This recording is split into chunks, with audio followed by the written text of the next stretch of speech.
El arte urbano tiene la capacidad de desafiar las normas establecidas y dar voz a aquellos que se sienten marginados o excluidos, incluso en sitios donde nunca imaginaríamos.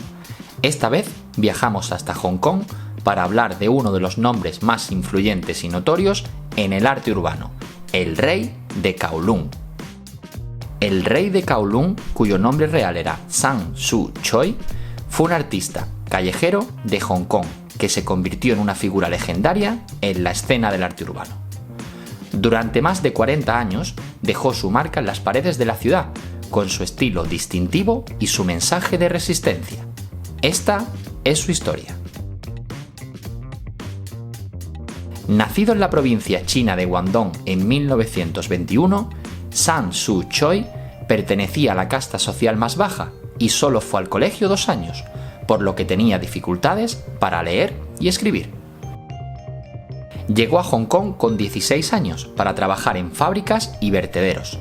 Sin embargo, no fue hasta 20 años después cuando comenzó con su descomunal trabajo en la calle. Lo hizo en 1956, tras estudiar su árbol genealógico y encontrar unos documentos ancestrales que le llevaron a creer en su derecho real de nacimiento, reclamando derechos de propiedad sobre la tierra en Hong Kong. Kowloon era de su familia y él su heredero y por tanto el legítimo rey. A través de sus pintadas escribía caracteres chinos en caligrafía extravagante, proclamando ser el verdadero propietario de la tierra en la que se encontraba.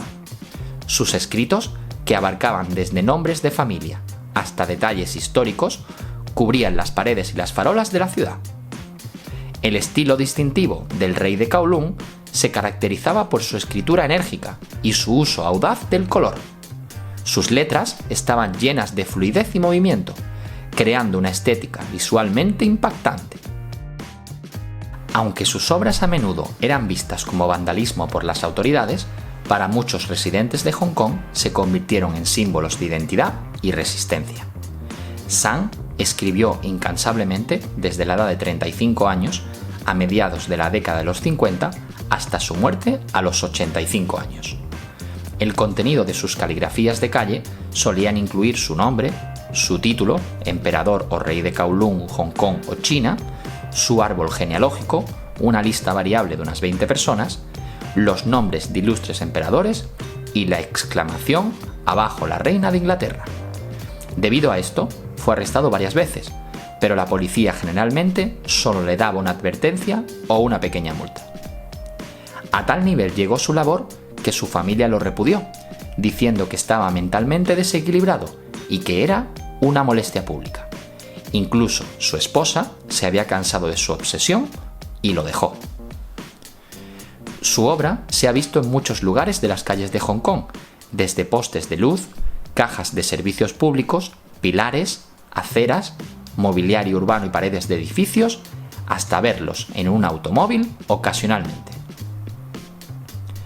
Al igual que cualquier mito urbano, la gente de Hong Kong se había dado cuenta del Rey de Kowloon y los medios de comunicación lo retrataban como un bicho raro, enigmático o completamente loco.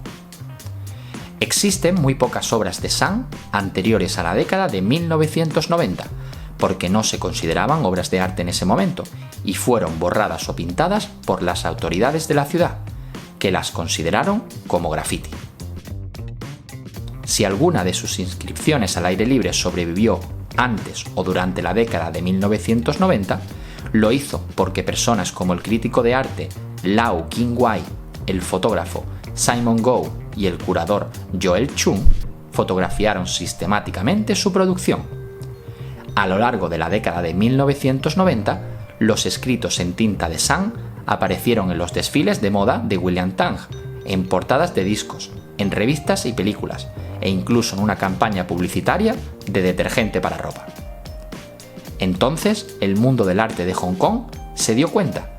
De noviembre a diciembre de 1992 aparecieron una serie de artículos en la revista de arte local Crossover Weekly. Concebidos como una búsqueda del Rey de Kowloon, los textos elogiaban sus obras callejeras como obras maestras caligráficas y especulaban si San se consideraba a sí mismo un artista y preguntaban si sus obras podrían considerarse arte de instalación. Después de todo esto, el rey de Kowloon se convirtió en un icono cultural de la década.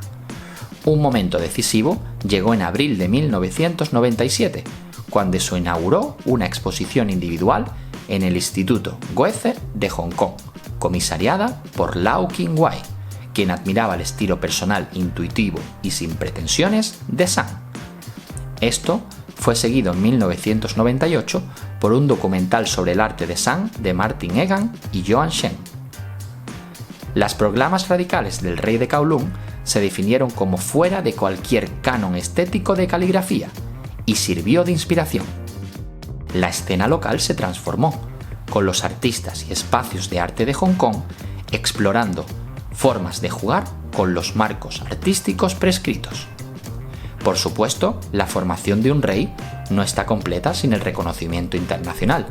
En 1997, las obras de Sang se incluyeron en la exposición itinerante organizada por Obrisis Howe, Cities on the Move, que examinó el vertiginoso crecimiento urbano de Asia Oriental a través del arte, la arquitectura y el cine.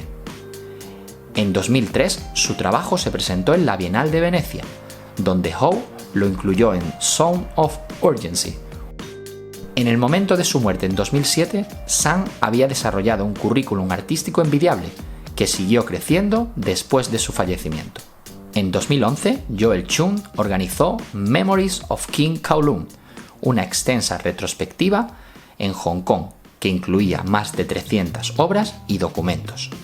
Luego, en 2013, se publicó la monografía King of Kowloon, The Art of Sang Soo Choi, editada por David Spalding con un prólogo de Hans Ulrich Obrist.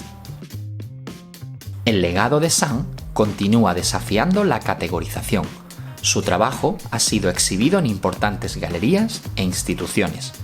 Sus escritos sobre tela han aparecido en múltiples ventas en Sotheby's. En 2004 se subastó un tablero pintado por Sang por $55.000 de Hong Kong, unos $7.000 estadounidenses. En 2016 se presentó un espectáculo de preventa titulado Serían Reyes, que colocó a Sang entre las leyendas internacionales del arte urbano como Keith Haring, Jean-Michel Basquiat o Banksy. A medida que su popularidad se disparó en la última década de su vida, Sang caligrafió en cualquier superficie proporcionada, desde vehículos, linternas, jarras, mapas impresos, puertas e incluso hojas de papel. A lo largo de todo, mantuvo una ambivalencia amistosa. Más de una vez frente a la cámara dijo con su típica sonrisa que no le importaba si sus escritos en tinta se consideraban arte o no. Seguir escribiendo era lo único que le importaba. Obligado a caminar con muletas tras ser aplastado por un contenedor de basura, Sang continuó su tarea incluso siendo octogenario, hasta que las piernas le obligaron a abandonar a mediados de 2003. Pasó sus últimos años en un humilde asilo, escribiendo sus verdades sobre papeles y objetos diversos. Sus obras de calle, a pesar de haber sido calificadas por el ayuntamiento como símbolos locales protegidos, son cada vez más escasas, aunque se han protegido al menos 2 obras de calle de Sang Soo Choi. Desafortunadamente, murió el 15 de julio de 2007, tras un infarto en Hong Kong. Tenía 85 años. Cuando se supo la noticia de su muerte, muchas personas fueron a tomar fotografías de su trabajo, porque a muchos les preocupaba que el gobierno limpiara las obras de arte público que le quedaban. Hoy en día, el legado del rey de Kowloon sigue vivo. Sus obras continúan siendo fuente de inspiración para artistas urbanos y su historia se ha convertido en una parte integral de la historia del graffiti y del arte urbano en general. Su valentía y su determinación para desafiar las convenciones han dejado una marca duradera en la cultura y la sociedad. Hasta aquí este recorrido por la historia del rey de Kowloon, un artista urbano valiente, excéntrico y visionario cuyo legado perdura en el tiempo. Su historia es un testimonio de la importancia del arte urbano como medio de expresión y como forma de rebelión contra las estructuras establecidas. Esperamos que os haya gustado este vídeo. Si es así, déjanos un buen like o un comentario para que sigamos creando nuevo contenido. Ah, y no olvides suscribirte al canal y activar la campanita para no perderte los próximos vídeos. Nos vemos muy pronto.